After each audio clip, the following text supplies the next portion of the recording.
As you can see, method listenForContact, which we mentioned in the previous video, simply creates an object of our nested class receiveContact task, which we'll look at down here in just a moment, and executes that task.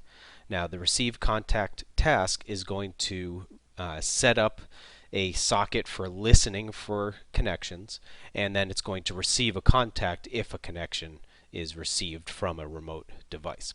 So as you can see here, we're extending async tasks so we can perform this task in the background in a separate thread. And that's important once again because we don't want to do any kind of input-output in the main GUI thread, as it could lead to the GUI locking up and our apps getting terminated by the operating system. So you can see that this nested class has a couple of instance variables. We have a Bluetooth server socket, which we will be getting back from the Bluetooth adapter when we register this app with the Service Discovery Protocol server so that remote devices can connect to it. And then separately, we have a Bluetooth socket at line 251 here, which once a connection is received, we will get back and then be able to perform the communication.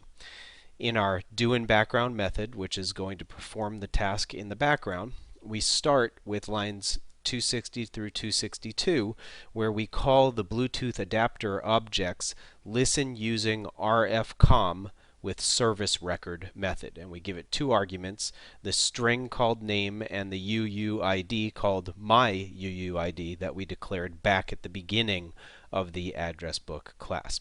And what this method is going to do is register this app with the Service Discovery Protocol server, the SDP server, putting this key value pair of name and UUID into the server so that remote clients can then connect and look up what communications channel should be used for communicating with this app on the current device that's running this code.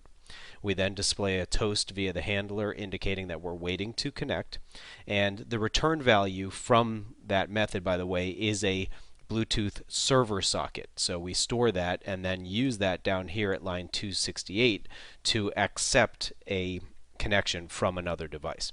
Now at this point, this thread in the background blocks and waits for a connection. If a connection is received, we get back a Bluetooth socket object, otherwise an exception could potentially occur. But assuming we get a Bluetooth socket object, we now have the object that we need to obtain the input and output streams for reading and writing data over the connection. Now in this particular app, we only get the input stream here at line 271 because the remote device is sending a contact and this device is simply receiving it. I suppose we could also send a message back to the remote device once we do receive it, just as a confirmation. But in this case, we just got the input stream for reading bytes from the other device. And also in this case, we're going to read the bytes into a 1024 byte buffer, and the integer called bytes will represent the number of bytes that we've read. And at line 278, we read the contact's information from the other device, which is sent over as a stream of bytes, into the buffer that's specified as an argument here at line 278, and the variable bytes is assigned how many bytes were read. Now, in reality, it's possible that whatever gets sent from the remote device will not completely get sent in one operation.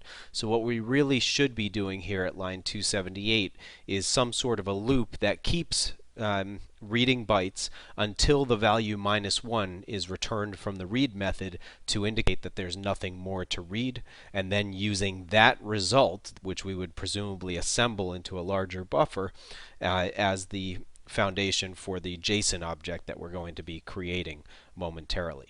Now in our case, the number of bytes being transferred is so small that we decided to just read once and assume all the bytes were read from the remote device, although that is possibly not going to work if there were more data sent across. Now, under the assumption that bytes is not equal to -1, which would indicate that we really did read something, we declare a local database connector variable, which we'll be using in a moment to communicate with the database. And then in a nested try block here, we create a JSON object called contact, and it's a new JSON object that's going to be formed from the string That's the result of this highlighted part here on line 289. And basically, we're going to use the full buffer, excuse me, to create this new string. And then, as you'll see, as you're seeing here, JSON object has a constructor that receives a JSON formatted string, and it uses that to create a JSON object consisting of, in our case, the values that represent the fields in the database for our address book app. Now, we at line 292 and 293, assuming that we correctly form the JSON object, next create an object of our database connector class. We open the database, and this is the same stuff as we did back in lesson 10. And then we call our database connector objects insert contact method, and what we're going to insert are the name, email address, phone number, street address, and city, remember, represents the city, state, and zip code in this app. So each call to get string on the contact object looks up the key that's specified as an argument and gives back the corresponding string value in this case. And there's other get methods for class JSON object as well.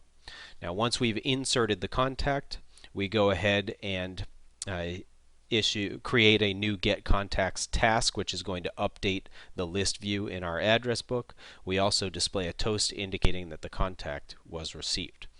If we get any exceptions along the way, we'll display a toast, and you can see here that we're closing the database connector in the finally block, and then we return back to the outer try-catch sequence, and you can see in the finally block for the outer sequence that we also close our server socket and the Bluetooth socket object as well to terminate the communication.